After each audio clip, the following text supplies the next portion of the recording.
This thing on. This thing on. Yeah, it's on. Hey, we're gonna get going in a minute here. I didn't bother with the whole be right back thing. That, yeah. Well, I guess I'll leave that on until I get all the chat stuff set up and people start showing up and all that fun stuff. We're gonna talk some serious business tonight, ladies and gentlemen. It's been kind of a serious serious time. So, we're gonna do live chat. Gotcha. All right. So that's a thing. We'll be set in just a minute here. Maybe I should put on a little music for y'all to listen to while I'm. Hey, Michael, you are indeed first. Put on a little music while I switch the laundry and get my thoughts together. And then we'll get on with the good here. Yes, Spooky Cat. I know. Hold on a second.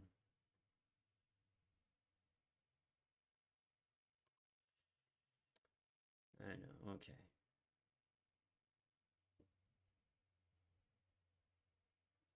All right. Here, let's listen to some music while I'm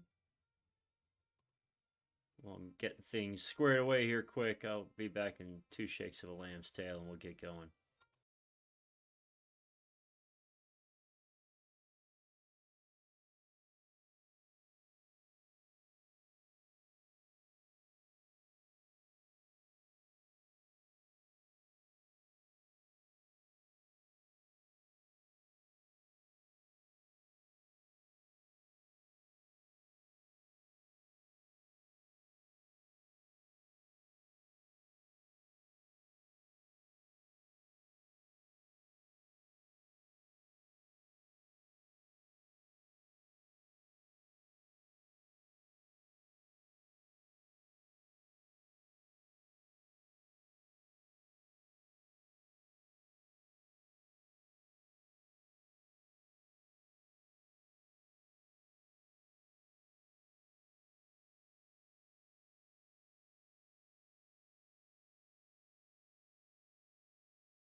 All right, that's enough of that.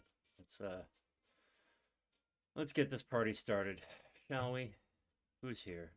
Anyone here yet? All right, great. We got some people here.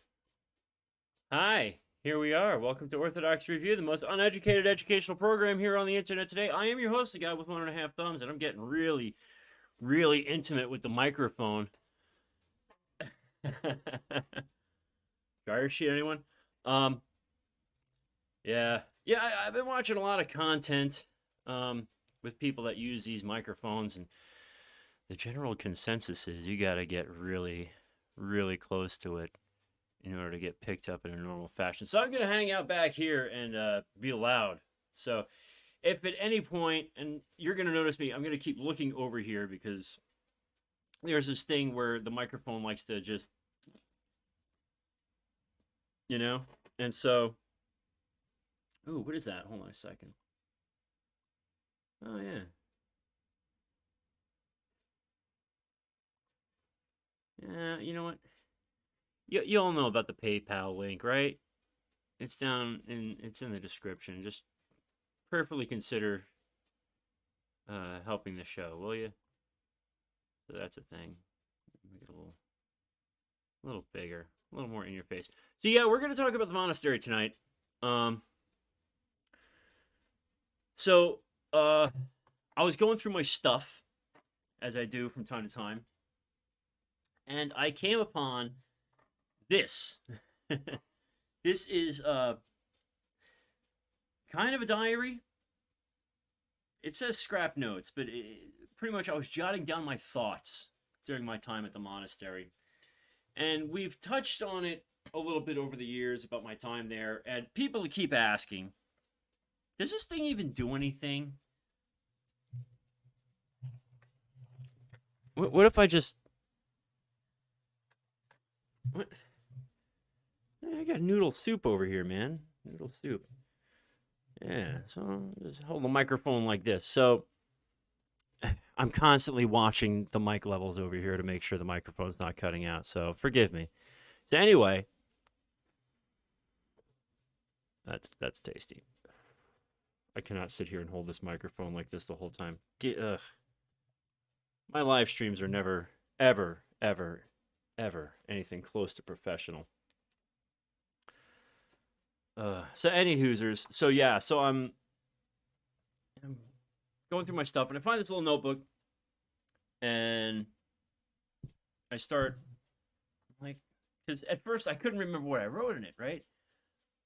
And so I'm going to read you my diary from the monastery, but before we even get to that, we have to talk about what led up to my time there, the whole process, because people always ask, and it's about time I gave you a definitive answer. So let's go back to 2013, just after my chrismation. I called the monastery because I was so excited to go up, and I was like, yeah, I'm coming up with some people, and wires got crossed, and I came like a weekend too early with two of my friends. And so we get up there, and they're like, yeah, we're not expecting you. We're not sure if we have room for you, but everything worked out. But after driving all night and attending the early morning services, because we got there, I don't know, 3 a.m. And the first monk I met was Father Sergius. He's a deacon.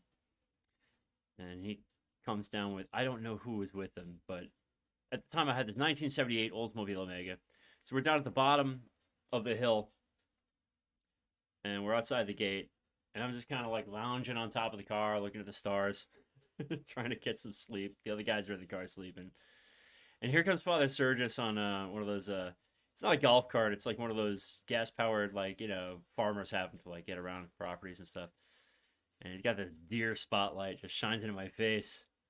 And so I greeted him, and he's like, what are you doing here? I was like, oh, we're here for, services and whatnot. So he leads us up through the gates, because, they had come down to unlock the gates, and, here's this strange beat up old blue car with, two black guys and me. And so, they were a little trepidatious. So anyways, we get up there, and we go in, and it's the morning vigil service, and it's immediately, I'm just like, I'm in another world. I'm like, this is it, man. This is it. So we get through that with that. We get some breakfast, and we're trying to figure out what's going on as far as accommodations. And mind you, I've never even talked to a monk before this day, really. And so I was like, listen, I'll do whatever you want, but I need a nap, something. I'm suffering here hard. That didn't happen. So they put us to work immediately. And at the time, they had a couple of those, like, I don't know what you call them. They're not golf carts, but they're like, little, you carry firewood on them and stuff. I'll have stories about those things later. Anyway, so yeah, we're cleaning out like the work vans and everything, and the day just kind of progresses, and finally we're over at the guest house, and it turns out there is room for us. It just worked out that way. And so and the rest of the day is kind of a blur, but we made it through, vespers and complement everything and went to bed.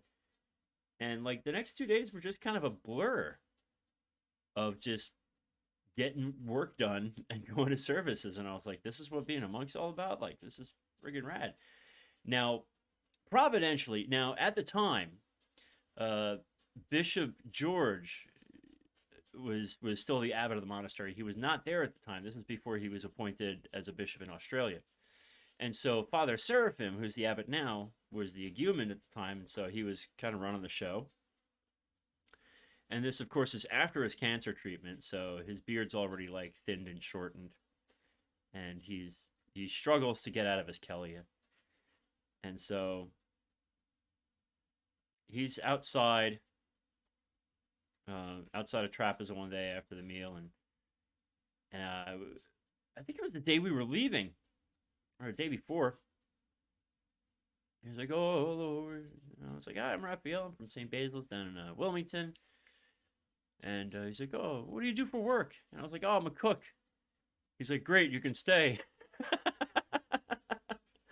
I said, "I'm not sure how my wife will feel about that." Woo, foreshadowing. He's like, "Oh, I'm sure she'll be fine."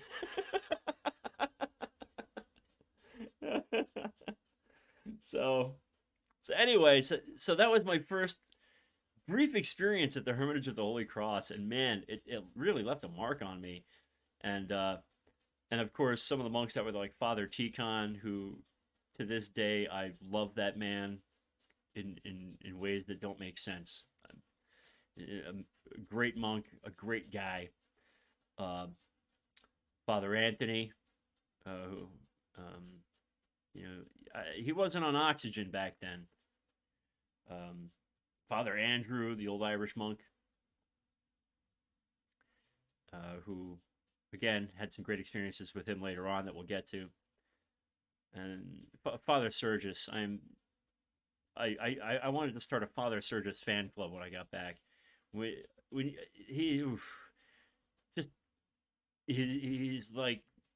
a good monk. I think he might be a saint. I'm not sure. He's definitely, there's something about him. Amazing deacon in the pastoral sense, as well as every other. And so anyway, so we get back. I drop the guys off, and I go home. I walk in the door, and my wife literally says, "Oh, you actually came back."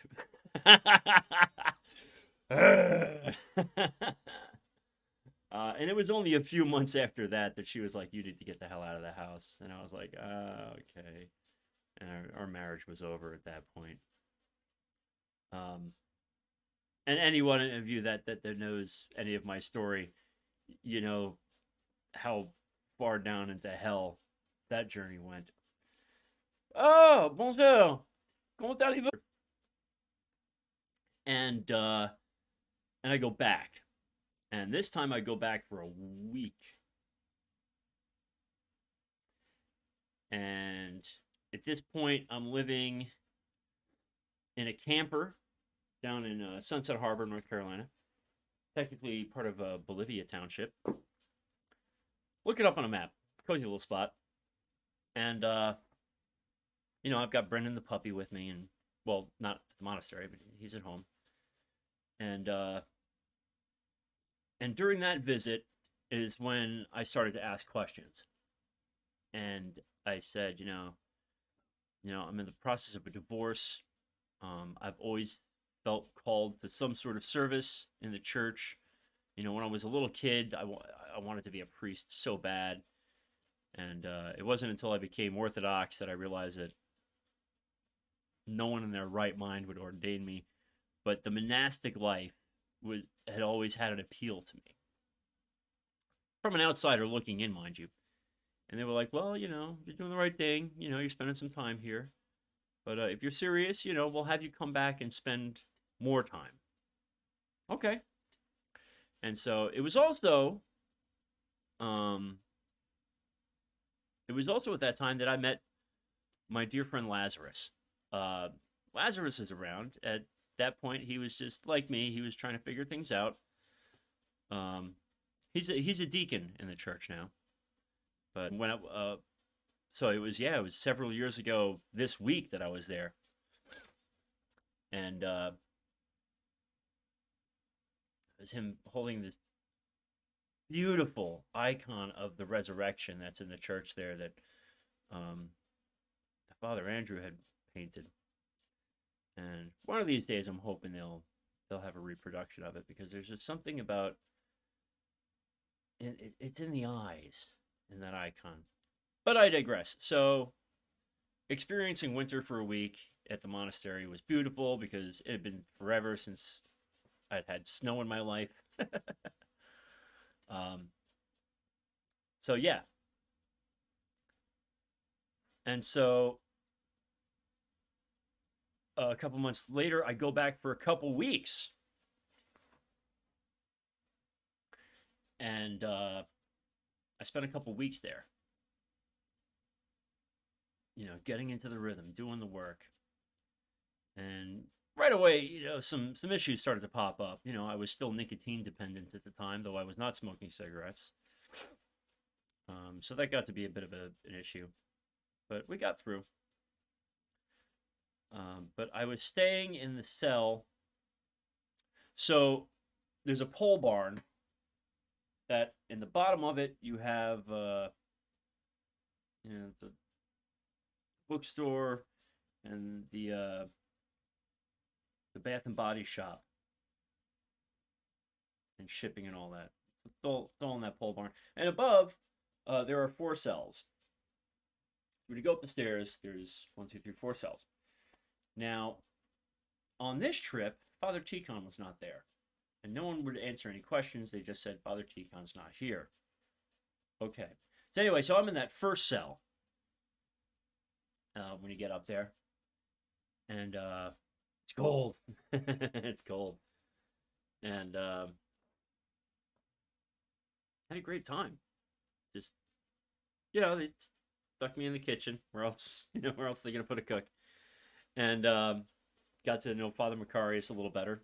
Not that much better. And in fact, in all my time there, Father Macarius, kitchen master, by the way, never, not Noose, my guy, how are you? Hello, everyone. I just looked over and saw that there's people. How are you? But anyway, so after those 2 weeks, they were like, all right, well,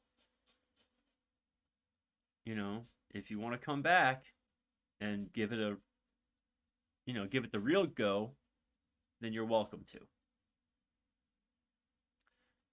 They were like, and that was that. So I started getting my affairs in order. Now at this point, I'm under the spiritual guidance of Father Seraphim, which means I am keeping a monastic rule at home, out here in the world.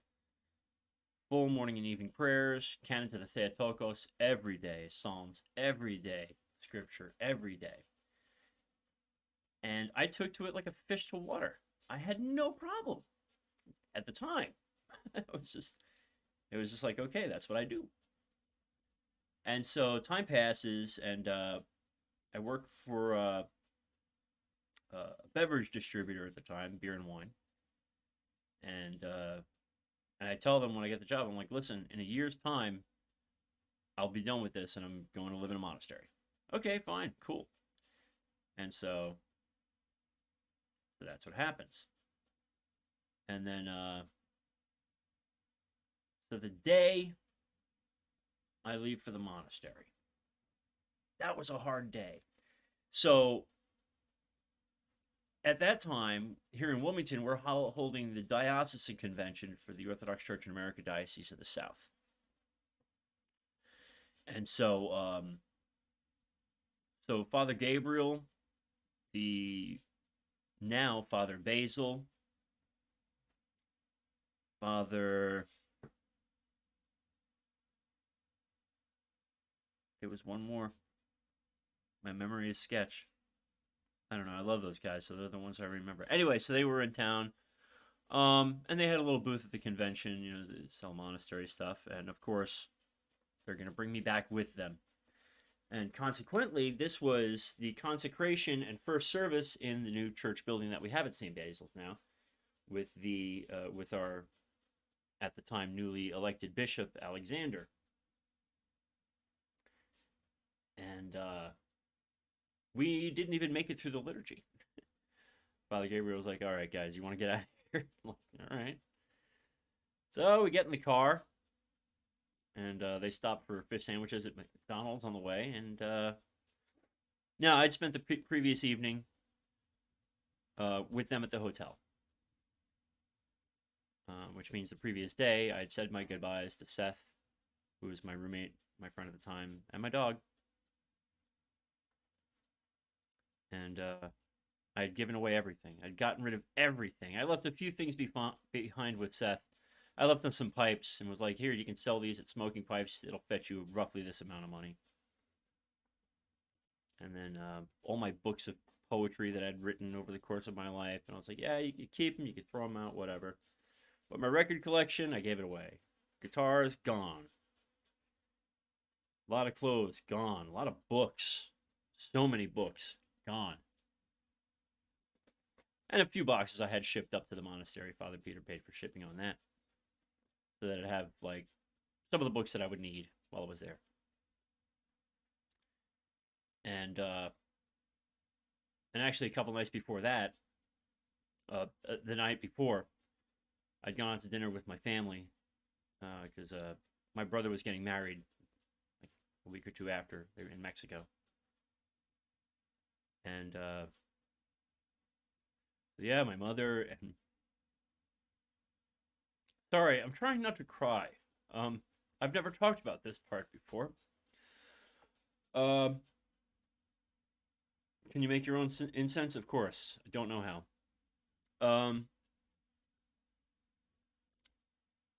Yeah, my sister and my brother-in-law, my niece and my nephew, and now my now sister-in-law, my brother, my other brother, everyone's in town. And they were so proud of me. Even though none of them is Christian, really, by any stretch of the imagination. They were proud of me because I was finally doing something in life. You know, I was finally doing something big, something important, something serious. And so, and at the time, letting go seemed easy. So, on the drive up to the monastery, mind you, I was vaping up until that weekend, but zero nicotine, so it wasn't a nicotine thing at all. And we stopped for gas on the way up, and I get a pack of cigarettes. I don't know why. And I smoked a cigarette in the bathroom of this gas station in the middle of nowhere. And I was like, I can, you know, I haven't smoked in years. This won't be an issue. I can just have one and that'll be it. Dude, I don't know. Like, no. What? I already told you. You can make your own incense. It's fine. It has nothing to do with what we're talking about right now. Sorry. I'm trying to make sure that I, you know, have all my ducks in a row here. Anyways, we get up to the monastery, and it's very, very exciting. You know, because they're expecting me. Like, kind of all know each other now. And I'm like, okay, because, you know, I had my past experience, you know, I'll get up, I'll go to church, I'll do my work, I'll go to church, I'll go to bed. And I noticed a man in a habit, the shaved head, shaved short, little stubble. I was like, this guy looks familiar. And it was Father Tikhon. He was back. I'm not here to tell Father Tikhon's story, but Father Tikhon has a very harrowing story. And he's now at Jordanville. He's a subdeacon up in Jordanville. So he's still around. And we still talk. But anyway, so that was amazing. And so the work begins. All right. So at first, it's kind of like going, you know, like when you go to visit a monastery and you're kind of like breaking off from the world. It's like a sigh of relief. Like, okay, I don't have to deal with this stuff for a while. You know, all this outside nonsense. But now, the honeymoon is over. So after a couple weeks, I'm like really starting to feel it. And the demons, people are like, oh, it's all psychological. Nah, trust me, it's demonic. I was there. I know. Like things start flooding back. All of a sudden now I'm missing my dog. I'm missing my pocket knife.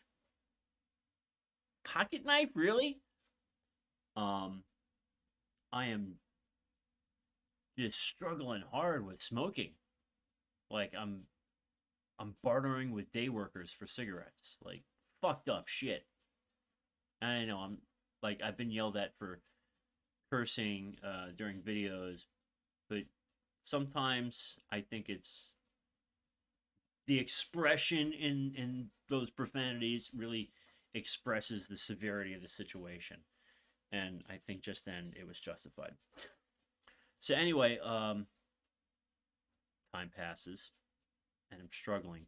And it's I know I think I might have mentioned this before, but when you're in a monastery, when you're living in a monastery, when you're there, um, all the distractions taken away, no phone, no internet, no television, no radio. You're allowed to listen to music as long as it's either Baroque or liturgical. Like, let's say you have an MP3 player or something. So I had my phone with me. The phone was turned off. There was no service, but it kind of doubled as an MP3 player. So I had a few pieces of music downloaded onto it. One was an album of Ambrosian chant, and I fell asleep to that album every night, every single night, without exception. You'd think I'd have the whole thing memorized by now. So anyway, so time's passing. Now, this is where Lazarus comes in. When I get there, also, Lazarus is now Brother Lazarus. He's a novice. This is awesome. So proud of him. The demons are coming at me, and maybe coming at me. And I'm starting to really feel the pinch, you know? The struggle's real. Now, it's not like you just go in there and you jump in and you just start doing work. Like, you know, there's things that happen. Like there's a reading list, which I have since lost, but it used to be on their website. It might still be. But anyway, so Father Seraphim give you a book or tell you a book to read, and you keep a journal of it. And I left that one in the other room, but that's really neither here nor there. So, you know, I'm going through these books, and anything time jumps out at me, I write it down. And that's a really good practice, a practice that I try to keep to this very day. But all the while, like, I find distractions, you know? Talking too much. Way too much. Still kind of irreverent. And, but I'm trying. Because I'm crying a lot. Because I'm just, like, frustrated. I'm beating my head against the wall. Sometimes literally. Because, I want to be perfect, you know? And as my spiritual counsel with Father Seraphim goes on and on and on. And my mother comes to visit, and that wasn't so bad. That didn't make me homesick. That actually helped, because she came, and she didn't understand anything. You know, she's not Orthodox. You know, like, you know, I had to take her into town to get her a skirt, because she came in jeans. She didn't know. But she was proud of me. And that was a good visit. And then Father Peter came to visit. And my friend Michael and his stepfather Giuseppe, they came. And it was nice seeing these people from out in the world for a brief period. Because those are the people that inspired me to, in part, to do what I'm doing. What I was doing. And so, but it's just getting, the spiritual struggle is just intense. And here's where it all fell apart. It's December, mid December, around the time of the anniversary of my father's death. And about a month prior, like in a fit of pique, I gutted my cell of everything. I was like, I don't deserve any of this stuff. So I brought it down to trapeza, laid it on third table. Third table is the term we use for the table down at the end of trapeza that's usually just used for miscellaneous purposes. Like if you're getting rid of something, you put it on third table and someone else will pick it up. And so I once again gutted my life and gave away just about everything, some of which I got back.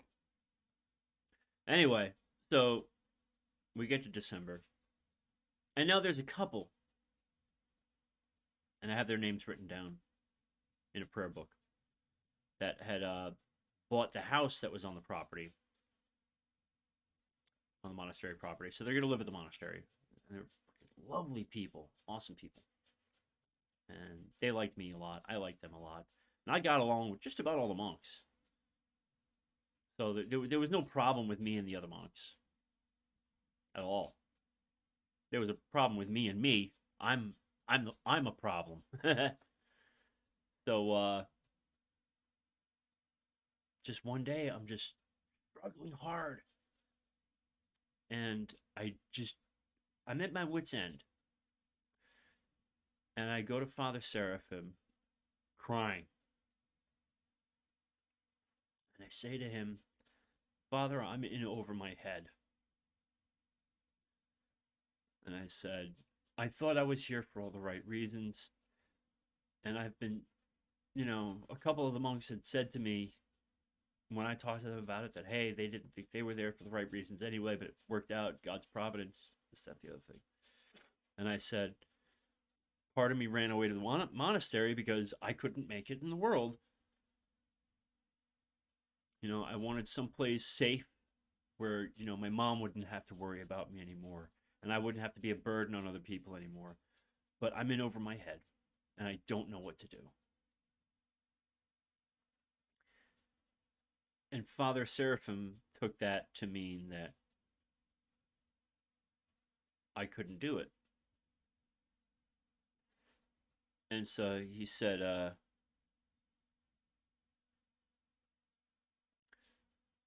hey, Raul, how's it going, buddy? And so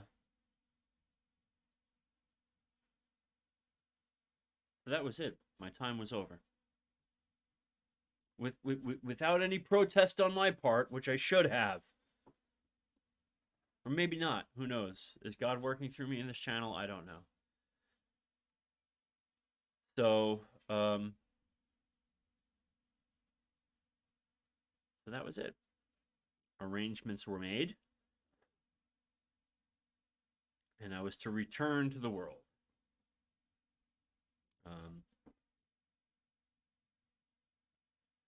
So, the first thing I had to do was call Father Peter and see what kind of arrangements could be made.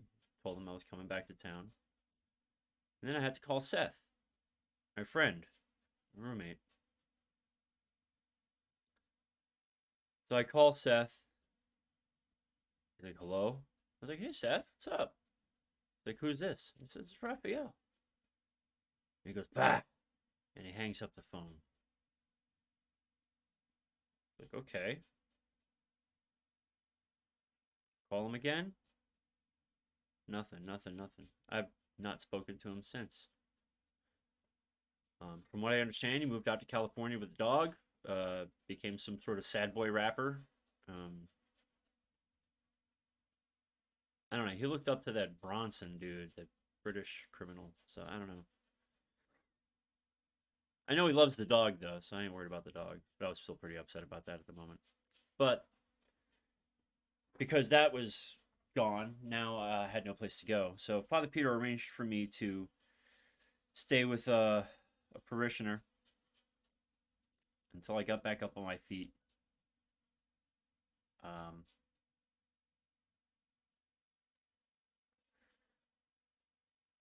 and only a few monks knew that I was leaving ahead of time, and they didn't want me to go, especially not Father Tikhon.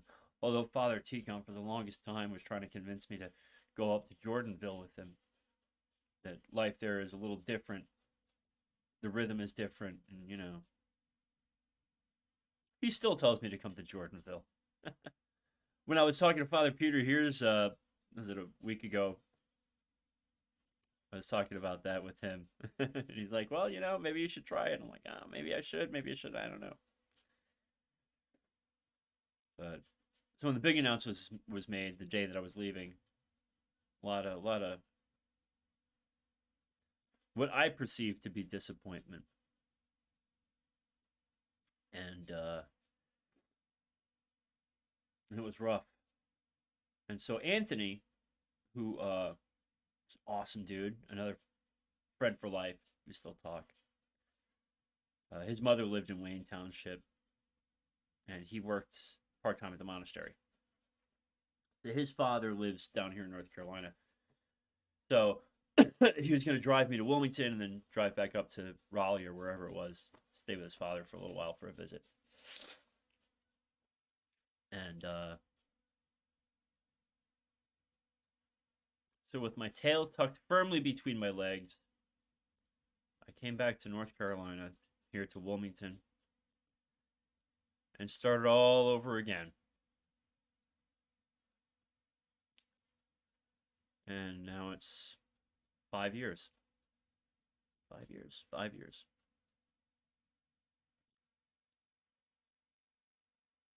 And I have nothing compared to what I had before. I'm not talking about material things. I'm talking about spiritual discipline. Discipline in general. When I got back from the monastery, my prayer rule crumbled. Absolutely crumbled in my hands. And you know why? I'll tell you why. Because I was too proud to admit it at the time, but I'm not too proud to admit it now. My lust for prayer books. That's what destroyed my prayer rule. At the time, I had one prayer book, the Jordanville, because it was a Russian Orthodox monastery. That's the prayer book we used. And while it was there was when New Rome dropped the current edition of the prayer book. And I was like, ooh. Because Father Hilarion, who's not there anymore, he jumped ship for the Roman Catholic Church for some fucking stupid reason. He would go window shopping with me on the internet in his office. Bad idea. Bad idea. Oof. Yeah, now that I think about it, that was just a horrible, horrible idea. You take a book nerd and give him internet access for all of 5 minutes, shit's going down. And so I get back, and my mom, she's quickly like, "Oh, well, you're gonna be here for Christmas. We gotta get you a present." And my dumbass, "Oh, this prayer book I really want."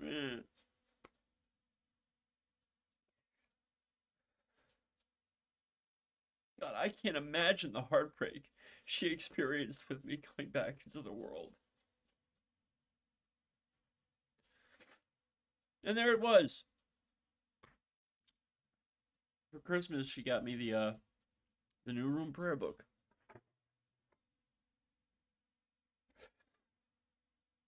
And I was like, oh, well, I will try this prayer rule out. And since that moment, I have struggled with my prayer rule.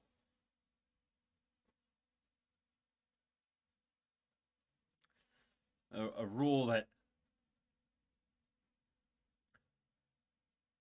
kept me spiritually afloat for years. And to this day, I'm too scatterbrained and too greedy and too much of a collector to just say, okay, these prayer books are all nice and fine, and I love reviewing them, but I've got to stick to this one. So I need to do that. Maybe calling myself out will help. Anyway, so that was the monastic journey. And it's not over yet. Hermitage of the Holy Cross, Wayne, West Virginia. That is the monastery. Thank you, Not in News. He says, hey, bro, for what it's worth, I think what you're doing on this channel is having an impact. Sorry to hear about your troubles along the way, but it helps to hear from someone farther along the spiritual path. I would hardly call myself that, sir. I love you, too. By the way, if you're looking to help out, PayPal's the most direct way to help a brother out. Super chats are always nice. But give me your money. I'm greedy. That's another problem altogether. But the reason I say it's not over yet, I'm going back to the monastery this year. Finally. After years of trying to come up with the money to travel back, I've put a group of men and women together from the parish, and we're all going to go up there. Have ourselves a little pilgrimage. Probably in June.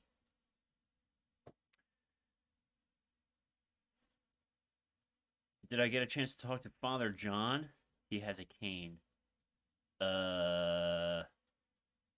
Who? Father John. Father John. I don't know. I was there for all of 5 months. It was 5.5 months. If I had made it to January, it would have been 6. 5.5. Father John with a cane?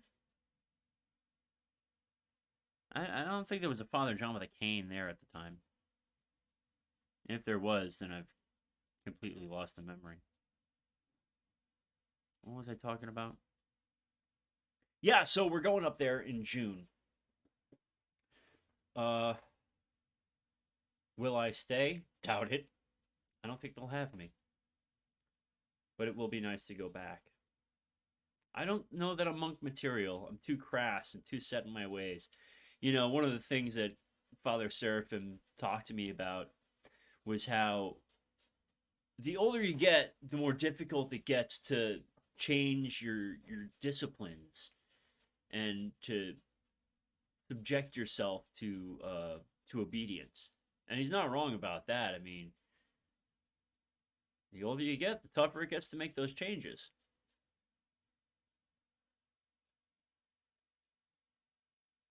Father John is a schema monk. No, he wasn't there.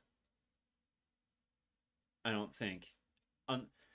He probably had a different name before he became a schema monk. That could be it. But he runs the St. Hilarian's workshop. That did not exist when I was there. When I was there, you had the candle factory thing that Mother was running. And that was pretty much it. You know, Father Macarius. Well, now, they were in the process of building the bakery and candle shop when I was there. So I haven't seen the new buildings yet. But yeah, no, none of that was there when I was there. But I'm sure I'll love him too. I'll have to go on the website and take a look at him, see if I can catch him in a picture. I remember seeing a schema monk in a picture. I didn't know if he was a visiting monk or not. But anyway. Again, totally lost track of what I was saying. Oh, yeah. So it's very, very difficult to kind of change your rhythm. But even more so difficult to be obedient.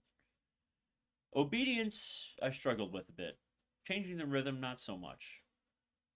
My biggest struggle is what's in here. I love you too, Rebel. So, as advertised earlier in the stream, this little book here is kind of a journal, kind of a diary that I wrote while I was at the monastery. There are no dates on any of this stuff. I didn't think to write dates because I didn't think it was important at the time. And so I'm going to read this stuff to you. There's not a whole lot of it. Wow, there's more of it than I thought. It's about that much. Anyway, we're going to go through this. And maybe this will give you a snapshot into the mind of someone that's struggling to enter a monastery. Or maybe just a snapshot of my struggle trying to enter a monastery. And you guys know what a living train wreck that I am. So, thank you, everyone. Thank you very much. So, anyway, let's get into this. And this is where the first page. Here we go. That poor spider. That poor spider. It was on my icons, so I got frightened and couldn't venerate it. I'm arachnophobic, by the way. I told the spider that I didn't want it up there and left. When I returned, it was on the side, so I left it alone. Later, it was still there, but I was upset, so I knocked it onto the floor. It never occurred to me that it had moved to the side so that I could venerate the icon. I'm so ashamed. I hope the spider is okay. I can't find it. Note to self. Shut up. Worse than a shameful sin we confess is the one we get away with. Saw the spider the other day. It looked upset.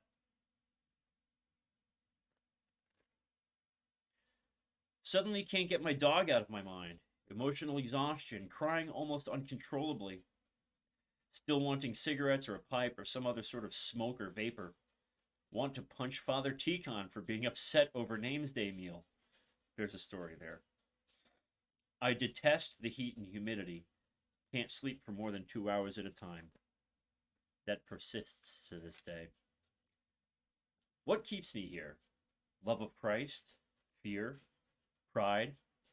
If I run back home, I lose Christ. Respect. Everything will be gone.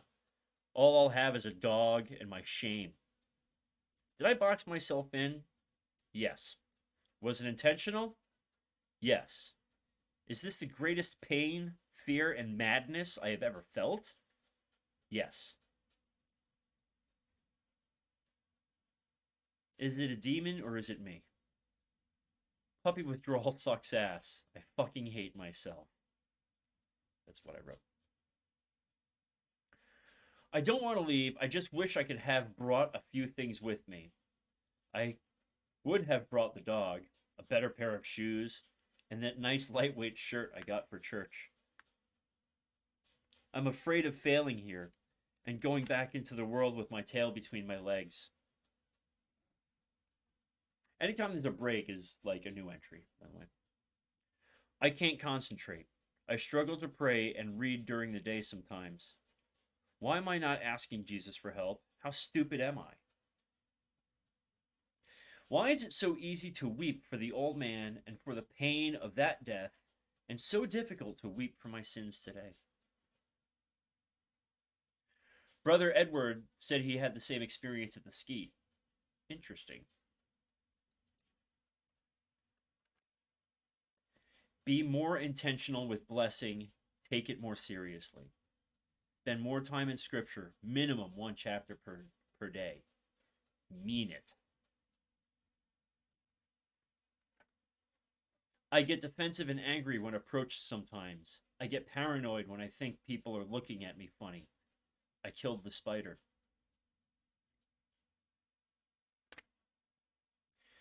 Negative personality traits showing through.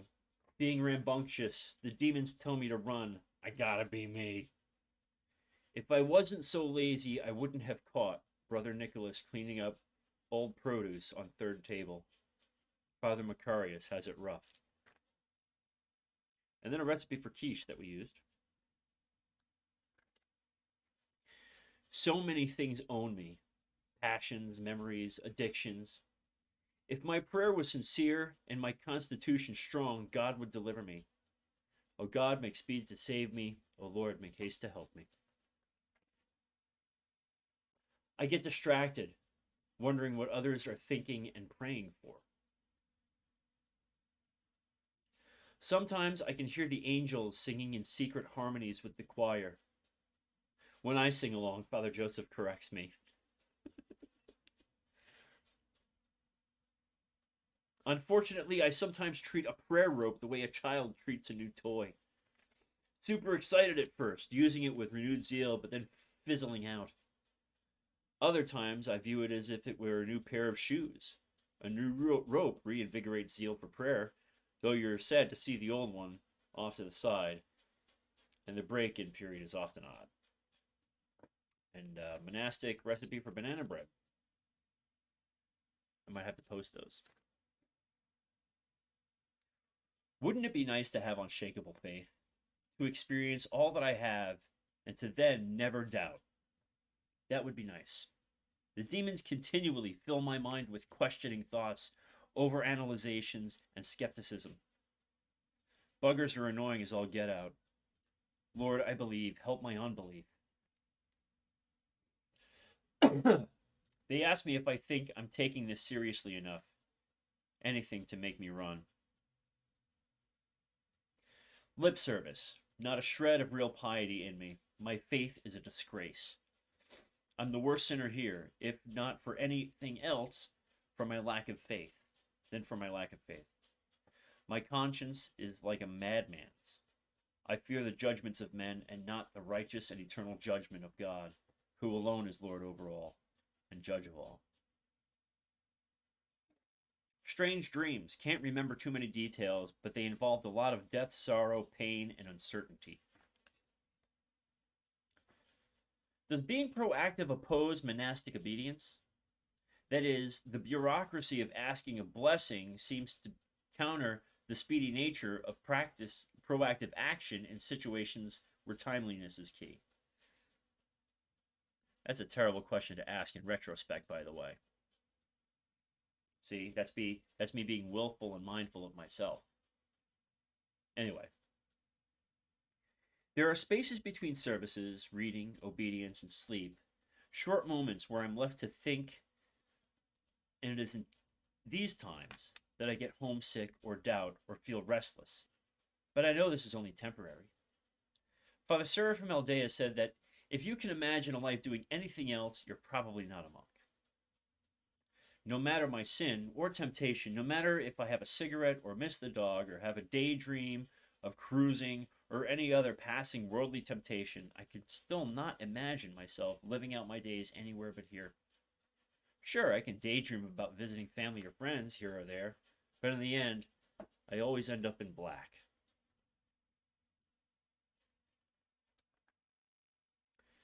Note, look up St. Sabas the Sanctified, St. John of Colonia. What to do about Brother Anthony? He's a good kid, and my heart breaks for him. What can I do? I don't even remember who that is. That's terrible. Note, ask Father Seraphim about a prayer for the remembrance of death. Got plenty of them now. I am so sick and tired of getting sentimental and sobbing over my old life. How long will this torture go on? Sure, I miss my mom, my dog, my shoes. Who doesn't? I know really what I miss is having an option. To stay is war. To leave is failure. So which do I do? So which do I take to judgment? A life on the front lines or a life in the rear with the gear? That's a heck of a call to make. I'm a lazy guy, and not one for being in the front lines of anything. On the other hand, if falling back is failure, my pride may be doing me some good by my refusing to quit. And who will I disappoint? Mom? The parish? Family? Friends? Myself, for sure. I'm such a spineless coward. I can bully myself into anything.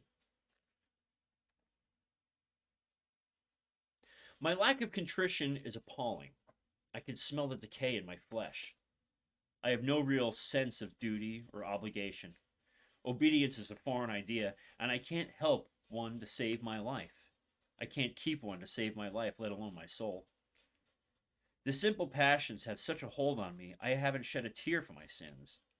I stand before God like a defiant child, refusing to acknowledge the reality of the consequences that I am going to have to face. How long will I survive walking around with a cigarette in one hand and a prayer rope in the other, begging God for mercy while I pack my bags for hell? I'm so disobedient. I never even give it a thought. I'm in awe of everyone's struggle. I had planned out meals for the week. Thursday, eggplant parmesan. Friday was Brother Ed's Names Day meal. Saturday was fish soup. Sunday, breakfast was eggs. Supper that night was tacos, apparently. Monday, they always leftovers on Mondays. Tuesday, quiche. Recipe was earlier. Had some notes here that about the history of Hermitage of the Holy Cross. Started out in House Springs in 1986 in St. Louis, Missouri. Summer 2000, they moved to the new spot. Father Callistos, the founder, passed in 92 of cancer. It's on 180 acres. The log cabin that's still there today is from the 1800s. It was a tobacco farm. I wrote it in the book. It's part of the stream. I got to read it. Note, ungrateful about prayer rope. Dainty men annoy me. I hate that everyone else in my family is able-bodied, and here at the monastery, so many are able to do hard labor, but I cannot. My physical limitations make me feel lazy and counterproductive. Crazy dream mocking St. Ambrose of Milan. Also concerning my apparent desire for name redacted over name redacted. The big guy eating with the serving spoon. Men with dainty hands and mannerisms. That was right in the middle of me coming out to myself. A lot of self-loathing there. Saint Ambrose. Saint Ambrose. J as twisted and megalomaniacal and delusional in my obedience to the church. Redacted versus redacted. My secret disdain for redacted, and my worry and want for reconciliation with redacted. I don't think I truly appreciate all that God has given me. How long till, like the fig tree that bore no fruit, I wither and die? It's easy to get upset with Father Tikhon. Every time I write his name, I have to giggle because I love him so much. Like, partly for the reasons that he made me upset. Temptations. Redacted, but not really. Distractions. The wall. Literally the wall. Anything that isn't a book. So distracted. Am I a fraud? Am I changing? Getting old? Or is it demons? They keep throwing my old sins at me. Cheating, etc. A note here to read the arena, page 191, second paragraph. Use it for confession. Remember to pray for Anthony and Irene, his mom. Irene passed into the Lord, by the way, a few years ago. So Anthony no longer lives there. The demons tell me that the teachers are full of it and stretching to reach their point. Sometimes, often, I don't grieve for my shortcomings, ungrateful for God's blessings. Sometimes I don't read all the Psalms. I fail to try to imitate Christ in all I do. I don't reverence holy things enough. I waste time instead of praying. Still fixated on that 50-knot prayer rope. Another story for another time. I speak carelessly. I envy the good of others. It's difficult to recall your sins when you are with your brothers in concord. To this day, sidebar, to this day, I struggle with that. Like today, I was with Father Andrew, local. He came, did a house blessing after we went out. We had lunch, and he helped me get a few things. Every time we hang out, like whatever struggle I'm going through goes out the window. I completely forget because I'm just so happy to be around another Christian, a priest nonetheless. Anyway, animosity towards Brother Edward for his possibly scrutinizing me. Sick stuff, man. Really sick stuff. Daydreaming about the future, other monasteries, dot, dot, dot. Excited for services and prayer, then struggle to attend or be attentive. Incapable of real obedience, want discipline on my terms, can't run far enough away from myself or the world. This is why I fail. God have mercy on me. Gripped with fear and uncertainty about the future. Want to lie to get what I want. Depressed, want to sleep. Horribly distracted at services by sentimentality and resentments about cultural appropriation. Still holding out hope for the Western Rite. Afraid to leave, afraid to stay. Still desire specific books for devotion and reference. Pinched nerves and back pain drive me up a wall. When I say the prayer in my cell is still the most difficult. To this day, the most difficult thing for me to do is to turn all this bullshit off and say the prayer. Saint Cyprian drove off a demon with the sign of the cross and he didn't even believe. What's my problem? I'm only crying because I got caught. I love cigarettes more than salvation. I'm only as sincere as my pride and ego will allow. I'd kill myself, but then I wouldn't be able to bask in all the attention that would garner. If I actually cared about my salvation, I would just shut up. I'm an asshole. I'm already dead. I'm just too stupid to realize it. Yes, I realized that I probably pinched that line from Fist of the North Star. I will continue to sin, fail, and sin to hide the failure. That's not a vow, just a statement of fact. God can deliver me, but I'm too lazy and prideful to accept his help. And I underlined lazy and prideful when I wrote this, apparently. If I loved Jesus, I wouldn't feel compelled to write this because none of it would be true. Another 6 months is just enough rope to hang myself. Mom is going to be very disappointed. And I'm sitting here thinking, how can I get a smoke? How am I still alive? Or here, even? Man, is everyone going to be pissed when they find out? I'm a liar and a failure. I want to drink.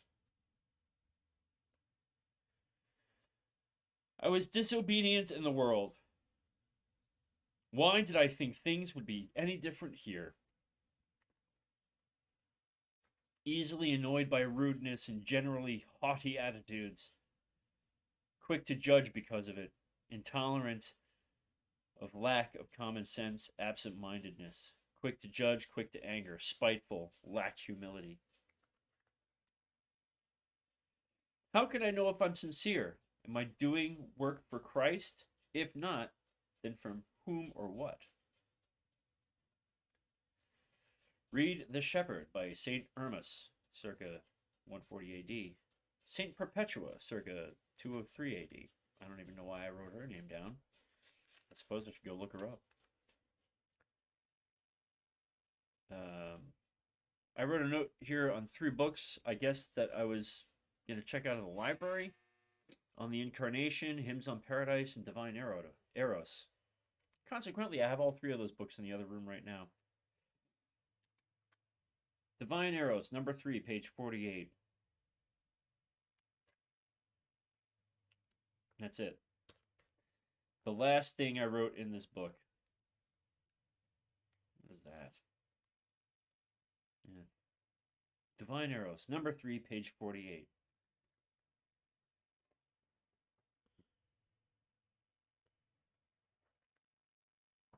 You want to read Divine Arrows, number 3, page 48? We're going to do that after a quick break. And then I'll be happy to answer all sorts of questions. We're going to go through the comments. We're in it for the long haul. I need a moment to go cry privately because I don't want to do that on stream anymore. Woo! So I'm going to put on some music for you. I'll be back lickety splits, no spit. I need a minute here, folks. That was a little heavier than I thought it was going to be.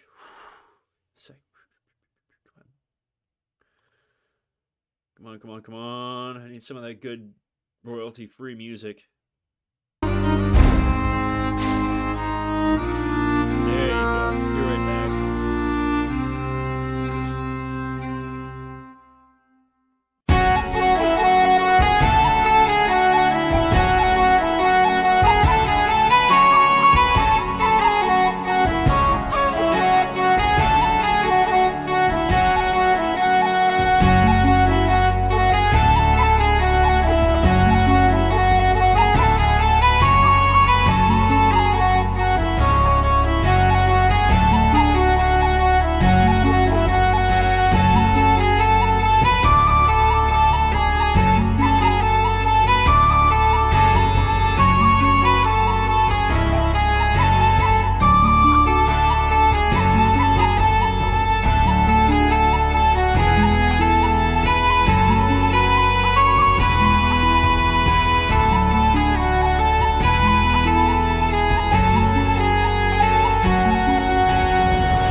That's enough of that.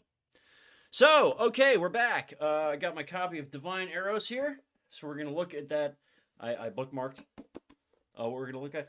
This is my note journal that I wanted. I actually wanted to do an episode on journaling what we read, and I'm going to. But I just figured because I started at the monastery that if you had questions, it's here. So before we get into Divine Arrows and that quote that I wrote down in my notes here, let's go through some comments here. I will answer some questions. Let's see. Did you get a chance? Okay, we talked. When did you become Orthodox? Oh, it's a lifelong process, really. I was chrismated on the 13th of June. That's Pentecost of 2013.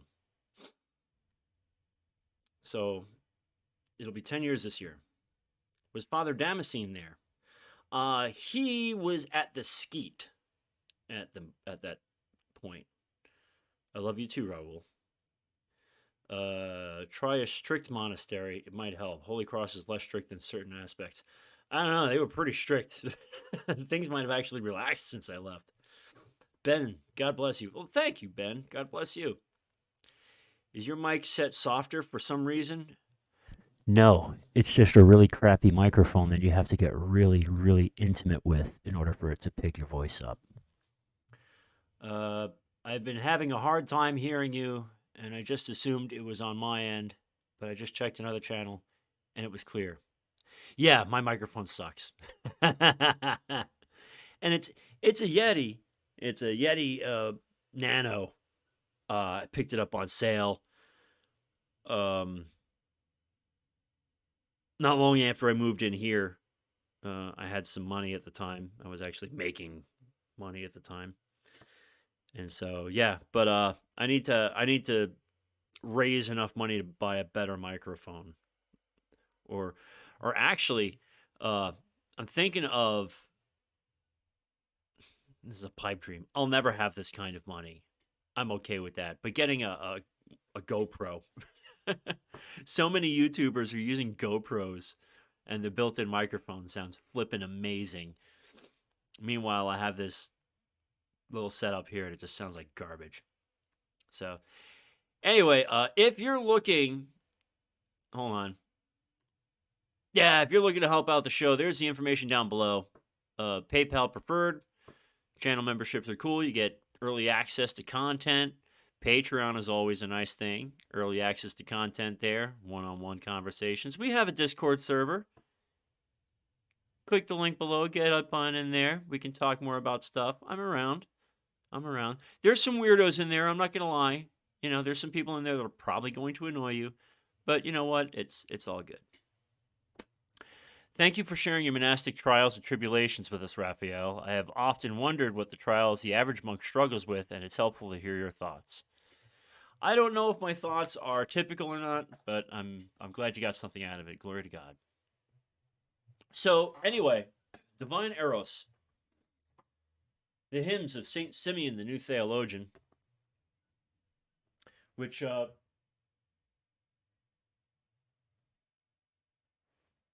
sorry, my neck. I've got a chiropractor's appointment next week.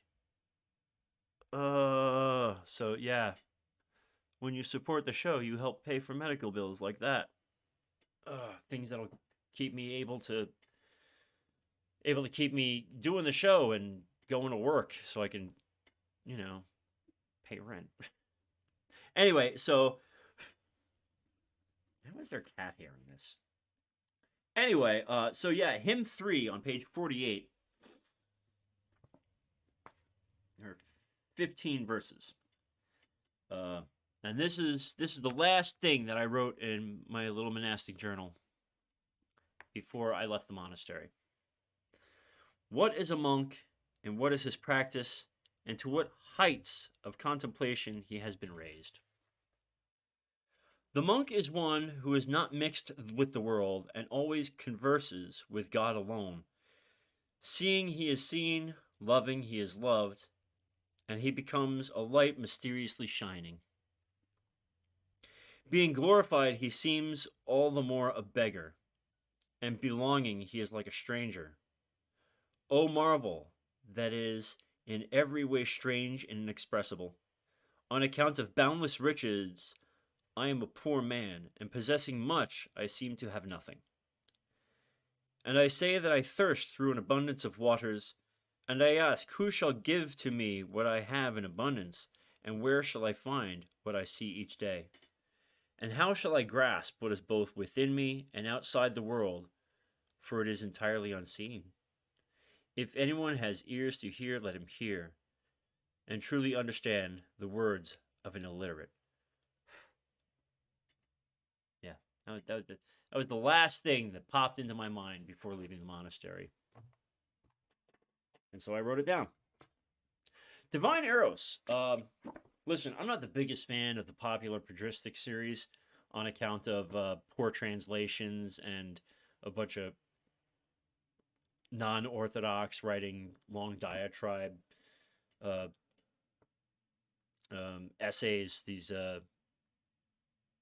scholastic essays to go with it. That's why I prefer the St. Anthony's Greek Orthodox Monastery books, because they just cut the fat and they just give you the text, because that's all you need. But there's a few nuggets out there. Divine Eros is one of them. I highly recommend it. It's a chonker. It's, how many pages is this?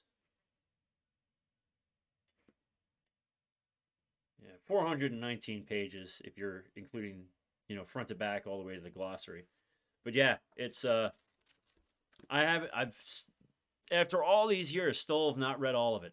But it's a good one. So there you go. So yeah, so that's that. I occasionally will go back through this. And this is my still having a hard time hearing me? I'm sorry to hear that, Raul. I don't know what to tell you. Turn the volume up. That's the best I can do for you. I've got everything cranked on my end. And unless I hang out right here on top of the microphone, you're still going to have trouble hearing me. So maybe you just want to put on some headphones and turn your volume up.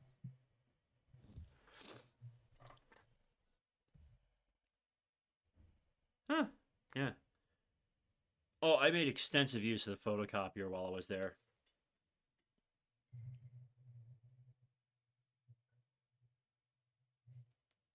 Oh, yeah. Oh, and in the back here. So, okay. The Port Arthur icon of the Mother of God, the American copy. They're the custodians of it. It's there. It's beautiful. I have a copy of it on the wall here. But they had some Sofrino copies of the original that they eventually put up for sale. But I photocopied it and laminated it. It looks like garbage. Well, yes, I did photocopy the back. I can't read that, but it's there, so I have it. Anyway, so I didn't fill this book. And in fact, I stupidly, at one point, tried using it for other notes and then felt bad. So I stopped. But the last thing I took a note on was the skeet rule according to St. Neelis of Sora, apparently. There's a couple pages missing here. I cut them out, and I don't know why. I'm pretty sure it was just bad poetry. So the notes I took are pretty extensive.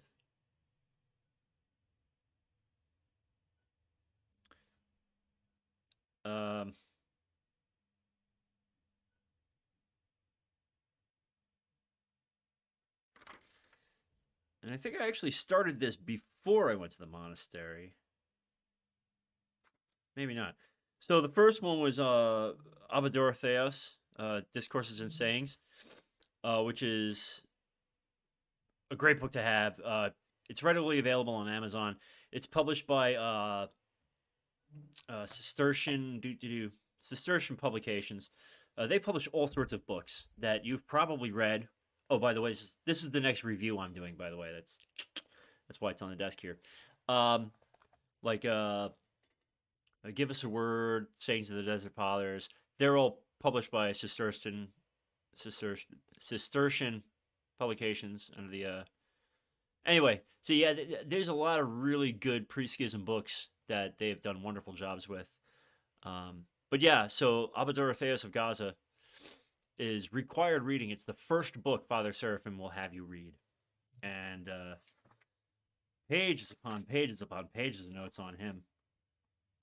Like, wow. I forgot how many notes I had taken. I used to be so much better at this, huh? The Arena was the next book that I did. Look at the way I wrote that in there. The Arena. Conceited and self-opinionated, people love to teach and give directions. That's from page 44. And I wrote, that's me.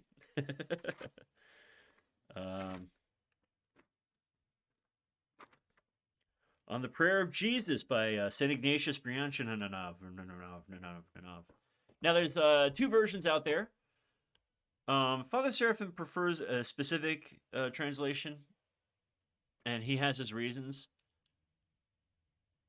I can't remember which one it is, but it's still a great read. I highly recommend it. Plenty of notes on that. First Created Man by St. Simeon the New Theologian. I think I've still got my copy. Anyway, Theosis by Archimandrite George of St. Gregorius of Mount Athos. That was another one. The Northern Thebaid. I never finished that one.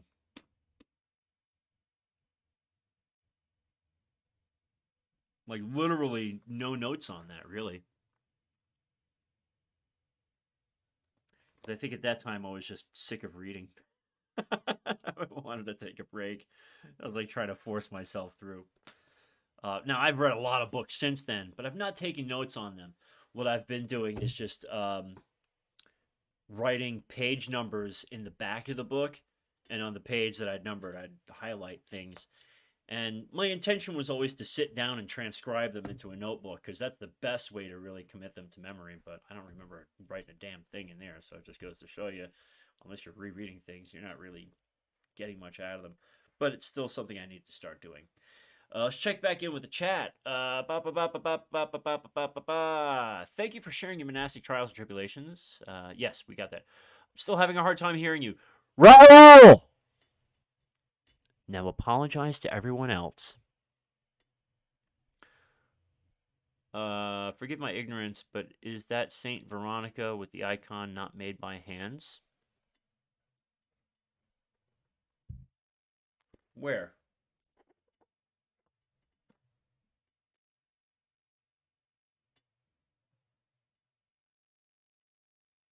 No. But I do have an icon of her somewhere, because that was my grandmother.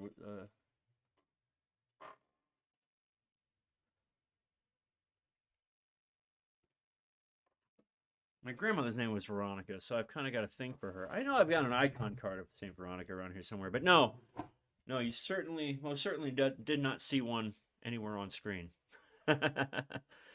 Northern Thebaid is great. I wish I could remember reading it.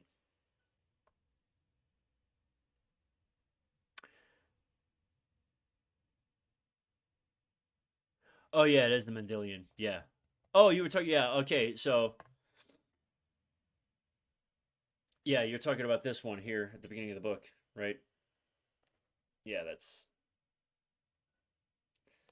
You often see that one above the altar, and yeah, there's a dogmatic Theotokian from the Octoikos in Tone 1, is what's written here. It's the universal glory born of men who have given birth unto the Master. The heavenly gate let us praise. Mary the Virgin, the song of the bodiless hosts, and the adornment of the faithful. For she has shown to be a heaven and a temple of the Godhead. She broke down the dividing wall of enmity, ushered in peace, and opened the kingdom. Possessing therefore the anchor of faith, we have as champion the Lord who was born of her. Take courage, therefore, take courage, O ye people of God, for he shall fight thine enemies, since he is the Almighty One. Shazizzle, manizzle. There's other books that I wrote during my time in the monastery.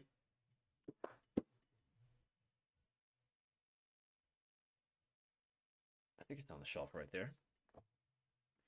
I started a collection of prayers to the Mother of God. Is it up here? I bet it is. Oh, I think it is. Oh, is this it?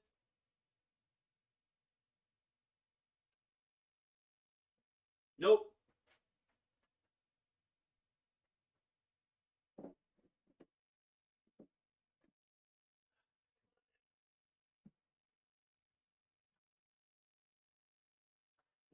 There it is. Found it.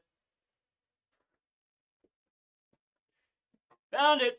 Yeah, so when I was in the monastery, I kept all sorts of tiny little notebooks around to take notes on things, much like that first one.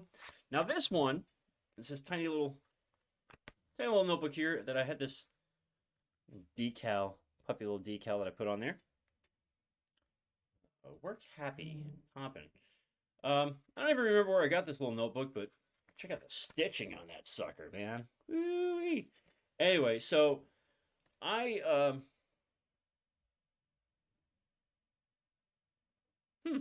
bunch of names that I'm supposed to pray for. Oh, Father Theophil. Yeah. Anyway, so I started writing down all these random prayers to the Theotokos that I was finding all over the place. Is Raphael of Brooklyn your patron? And if so, why? Awesome question. Here's an answer to that one.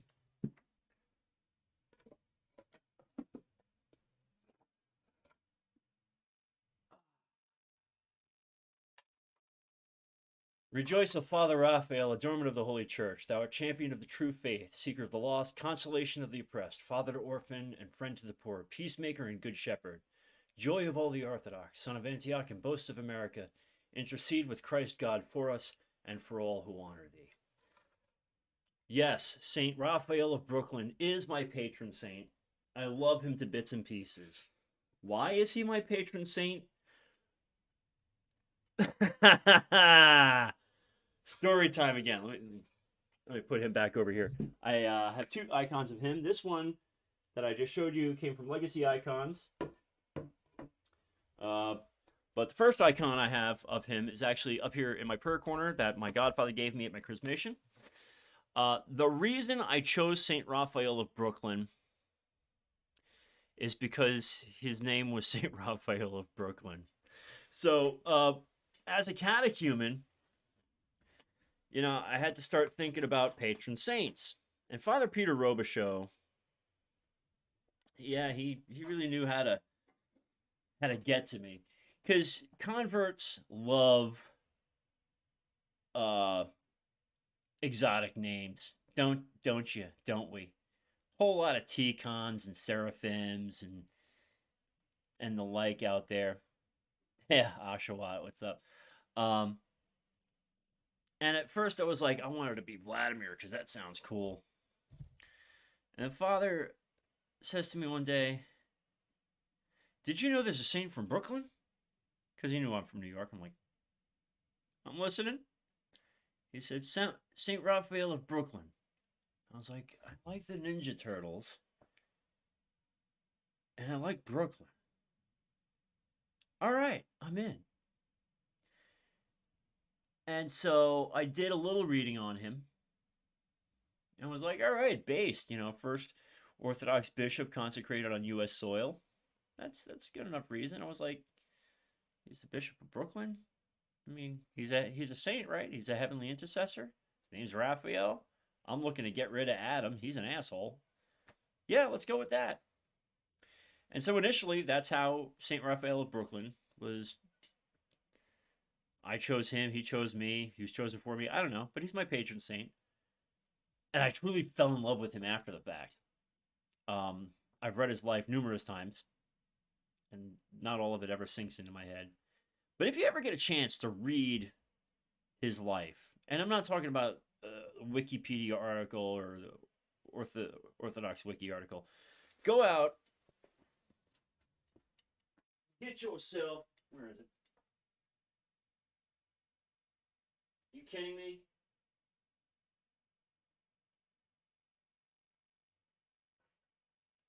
Oh, did I move it to the other bookshelf?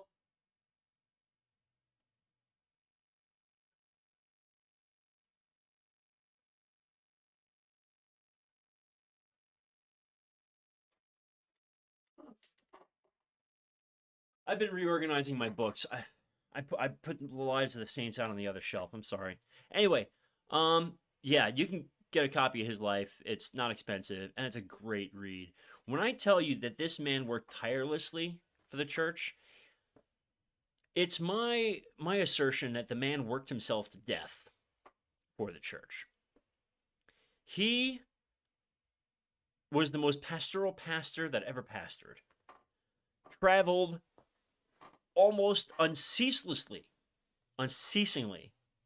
back and forth across the United States, up into Canada, down into Mexico, establishing parishes everywhere.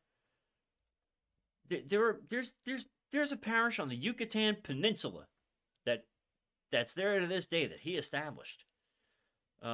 Cathedrals all across the country. There's one in West Virginia that he established. The OCA Cathedral in Minneapolis that I visited, he established that. The man was everywhere, and people talked a whole bunch of smack, but he took it in stride. He was accused of shooting someone. That was all bullshit. He did what I aspire to do, and that's work selflessly for others. Unfortunately, I've only been able to work selfishly for myself. But hey, learning curve. Almost chose St. Euphrosynos the cook. You know what? That was a contender too for me. Because I figure every church I ever went to would have an icon in the kitchen. I'd always be easy to find icons of him. Yeah. Now, at the monastery, there's an icon of him in there. And every kitchen should have an icon of St. Euphrosynos. Which makes me wonder why I don't. Ended up going with St. Peter the Alliot. Since my birth name is Peter, and I have a deep love for the North American saints. Funny you should mention that. Father Peter Robichaud, my dear Father Peter, his patron saint is also St. Peter the Alliot. And he gave me an icon of him.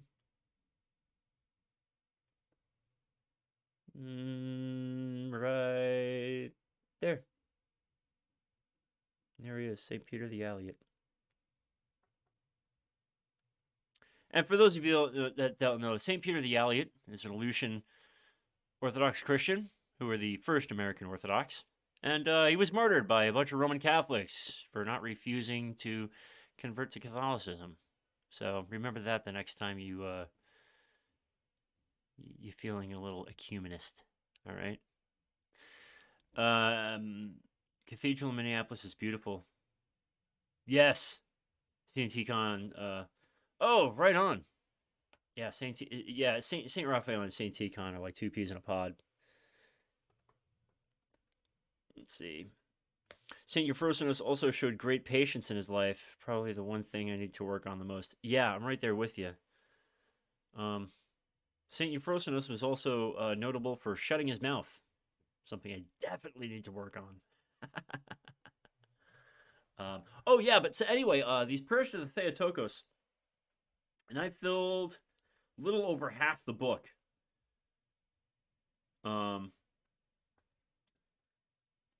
With prayers. Now, not all of them are to the Theotokos, and in fact, I would say about a third of these, no. Maybe an eighth of these are actually selected from the spiritual Psalter of St. Ephraim the Syrian. Only about 2, 4, 6, 8, 10, 12, 13. 13 pages. Now, mind you, they're not long pages.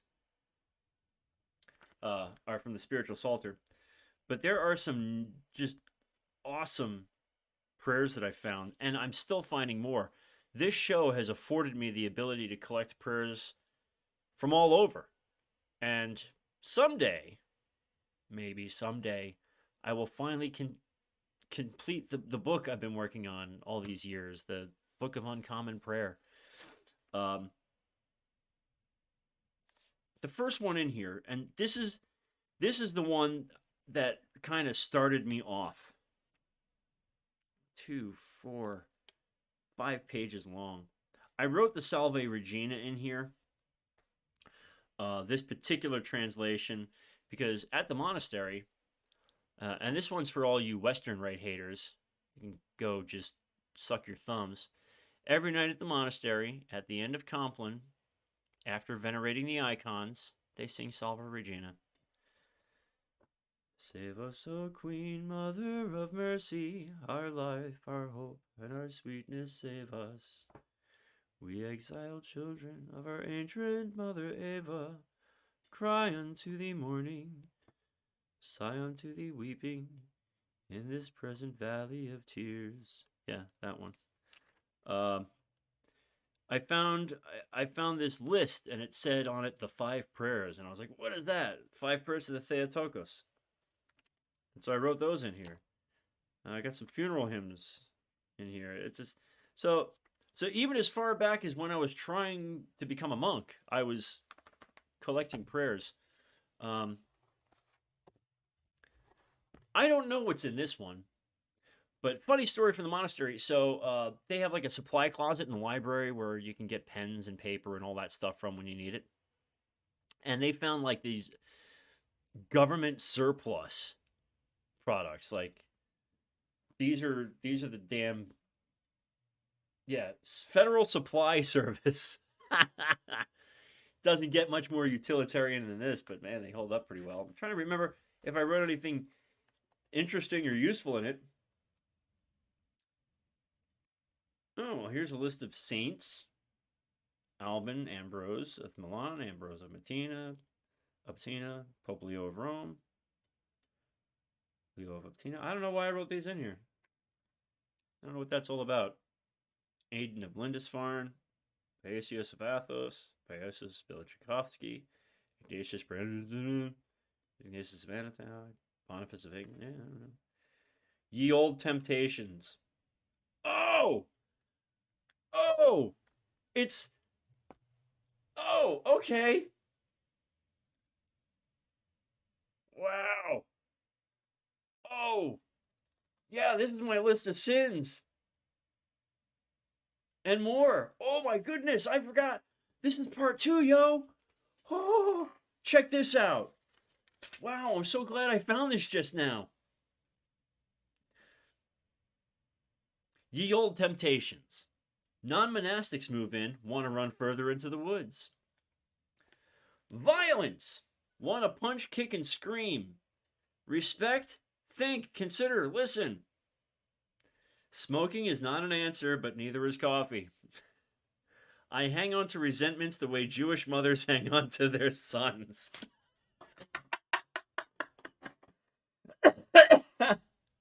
Woo! Oh, the spice in this one. All right, hold on. Let's see. Should I even... All right, let's read this. And for the sake of Raul, I'll get really, really close on this one, okay? Raul, can you hear me okay, buddy? Raul, can you hear me? Can you hear me okay, Raul? Can you hear me? Okay. I came to the monastery because I thought it would be safe. Everyone was always worried about me. I could never really hold it together. No stability, no real future. Mom was always worried sick, Father Peter was always concerned, and the rest of my family just seemed to accept me as the weird one. And now, for the sake of others and not myself, here I am. A place where I won't die hungry, homeless, and alone. Do I want to be a monk? Yes and no. My life in the world was not unlike my life here, monastic. But here, I've given up personal freedom for the sake of others. I deny myself to ease the minds of others. I torture myself for pride, not wanting to show the people I love that I have failed once again. So I'm trying to convince myself that I will continue on for Christ's sake, but as long as I know my failures will hurt others, I try in vain. Okay. How lazy am I? Well, so lazy that I don't pray for much of anything, least of all for repentance or contrition. I barely pray for others, and all rules of prayer feel like a chore. So lazy that I will sit with book in hand and just stare off into the vigil lamp and not read a word. Left liturgy early to prepare for confession. Ha! Sometimes I wonder if my lack of conscience means I'm a sociopath. Just how sick am I? These mood swings are killing me. One moment, I'm a pile of tears, unable to think of anything good, let alone feel any sort of hope or positivity. Positive outlook. The next moment, I am jolly as can be, glorify God, and completely in my right mind. I want to go back to liturgy. I want to stay. I want to go to church. I want to stay. I want to love Christ, but I don't. I'm going to hell. I have that feeling I had before the medication. Not quite right, nervous, unable to focus, depressed, jittery. It frightens me. Haven't had time, really, to read the past few days. I spent my free time decompressing from work or services, and next thing I know, it's time to go again. I miss reading. I really miss feeling at ease enough to read, especially in my cell. Demons plus mental condition equals no fun. I am a coward. My whole life has led me to being here. I worked and prayed to get here. So now, as soon as things get tough or uncomfortable, I want to chicken out and run back to what's familiar. Can't believe it. Ooh. All right. Failed to trust in God's mercy, defeatist attitude, not always thankful for God's blessings, grumbling, failed to keep prayers. More of the same, huh?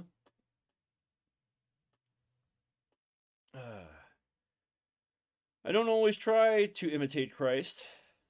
I allow my mind to wander, get distracted during services. I fail to give proper reverence. Oh, I think this is a list that I made for confession. Allow my mind to wander, get distracted during services. Fail to give proper reverence and respect to my seniors. And by seniors, I mean people above me. I try to say things in a way that will get me what I want. Deception! I do not diet as I should.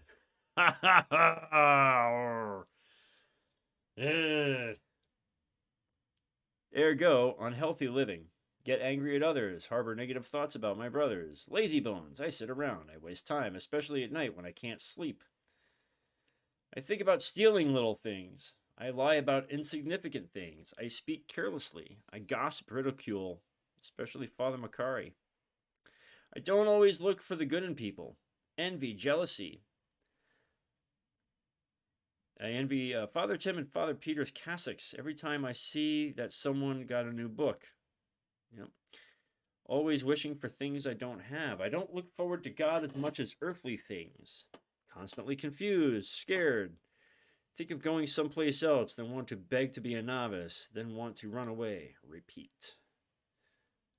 Offended by incorrect ideas, etc., especially rock music at all. I just want to be able to listen to services. I miss that consolation a lot. Resentful of all the animals, especially Lupita, as it reminds me of my dog. Sick of living in fear of consequences and shortcomings. If I leave, then someone else can have my spot. If I leave, a lot of people will be upset. If I stay, I'll probably get crazier. The fact that I feel uneasy at all makes absolutely no sense.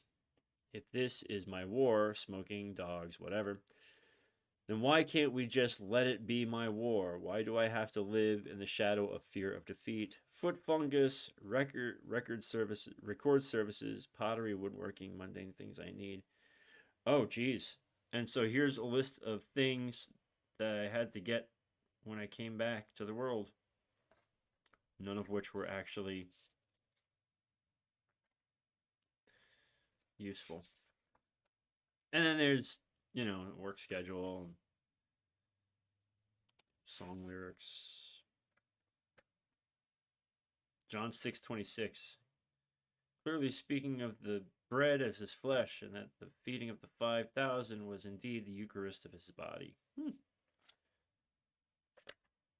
Yeah. Nothing else useful in here. Anyway, so yeah, a little more monastic thoughts right there.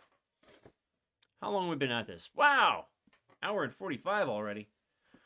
Woo! Well, I guess we should probably start wrapping this up. It's getting to be later in the evening, and um, I'm hoping that this little live stream we've done here will inspire me and maybe inspire others to get back to it. You know, I should probably read a proper prayer rule tonight instead of just half-assing it. I should probably read more of the book that I'm writing the review on. I should probably go blow my nose. Anyway, the mother one got oh, the mother's one, right? Anyway, so thanks everyone for hanging out. Especially considering this one was kind of off the cuff, and I'm glad we were able to keep it focused, and there was not a whole lot of hemming and hawing trying to figure out what to say or do. As always, check the links below if you're looking to support the show or want to be part of the show or just want to engage more with other people that are into the show or into the things that the show is about.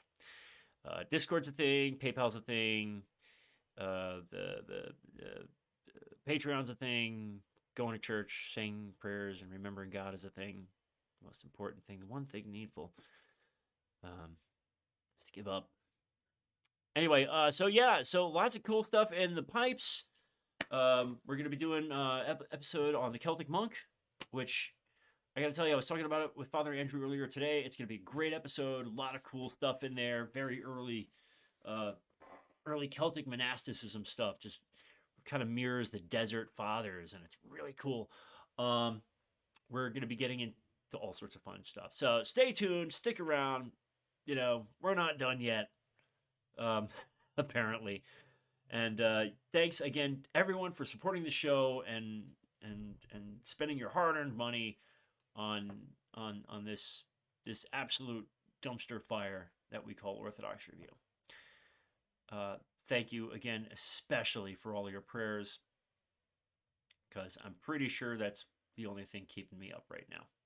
And by up, I don't mean awake. I mean like above ground. So glory to God for you. May God grant you many, many years.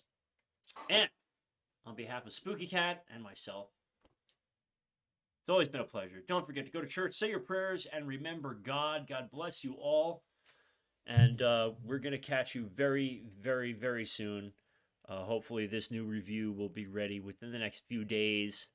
I will try to make sure we get it out early for channel supporters on both Patreon and channel members on YouTube. And keep putting shorts out there, and we'll see you soon. I love you to bits and pieces. Pray for me. I'll be praying for you.